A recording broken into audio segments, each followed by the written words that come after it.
Welcome back to the channel. Today we're going to show you how to fix the F9 error code on your Whirlpool oven after a power outage. The F9 error usually appears when the oven's control board detects an unexpected voltage or communication issue after the power is restored. First, turn off the oven and unplug it from the power outlet for safety. Leave it unplugged for at least 1 to 2 minutes to allow the control board to fully reset. Next, plug the oven back in and press the clear/off button. On most Whirlpool models, this will reset the control board and clear the F9 error. If the error persists, check the wiring connections to the control board and oven components. Loose or damaged wires can trigger error codes.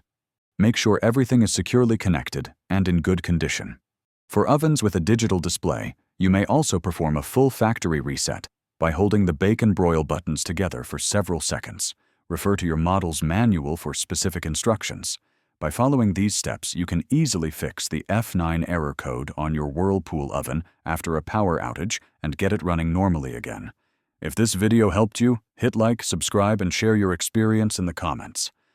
Thanks for watching.